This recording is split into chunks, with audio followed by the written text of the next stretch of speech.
The Kangaroo Who Lost Her Bounce, a fable by Katherine, Kendrick, and Jake Freely. Jonesy was a little kangaroo who lived with her family in the Australian outback. She was very loved by her family, but from the start, she noticed she was different.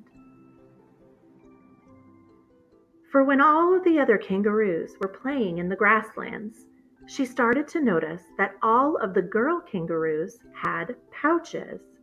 She felt uncomfortable around others and would often wander off to play by herself.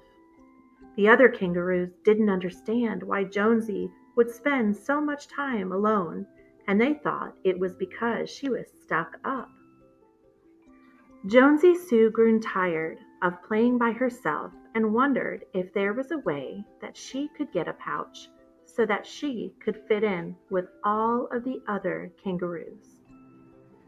One day, she happened upon a wombat who was busily grazing on the long grasses. The wombat looked up and asked Jonesy why she was all alone. Jonesy explained her dilemma, and the wombat listened intently. Wombats are really very good listeners.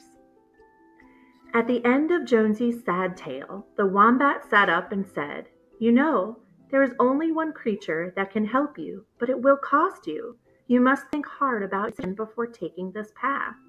Jonesy eagerly asked for the creature's name, and the wombat said sadly, "The cunning koala," and then gave her directions to the koala's eucalyptus tree. Jonesy was thrilled and went hopping off excitedly through the brush. After a time, as the sun was getting low in the sky, she came upon the very tree that the wombat described.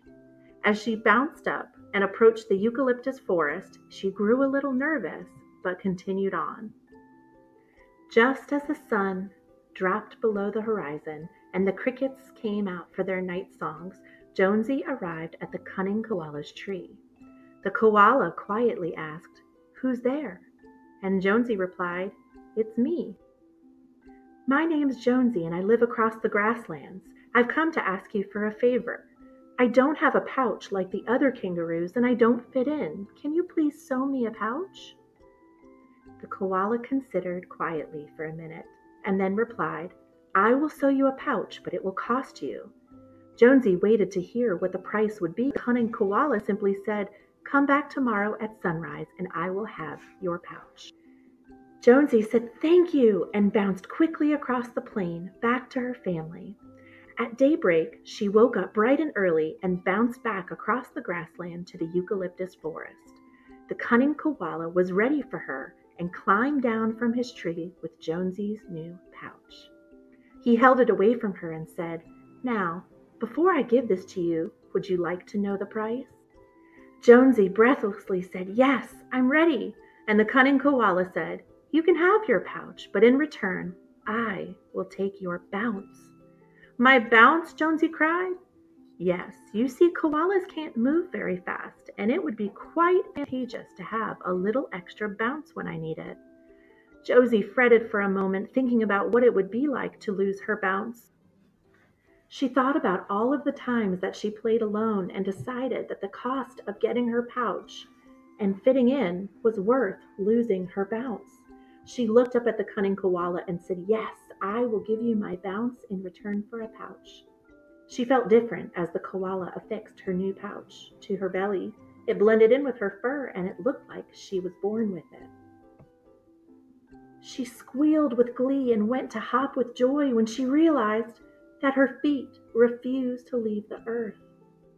Jonesy had lost her bounce. She immediately regretted her decision and asked the koala if he would please reconsider and give her her bounce back. And the cunning koala said, "A deal is a deal." Jonesy hung her head and began her journey back across the grassland. It took her twice as long, as she could only shuffle her feet along the dry soil. As the sun was dipping low in the sky, she arrived back home, and she sat for a while thinking about the fun she would miss out on and the difficulty she would have escaping predators without her bounce. She grew quite sad and thought to herself that fitting in with friends is never a reason to give up your bounce.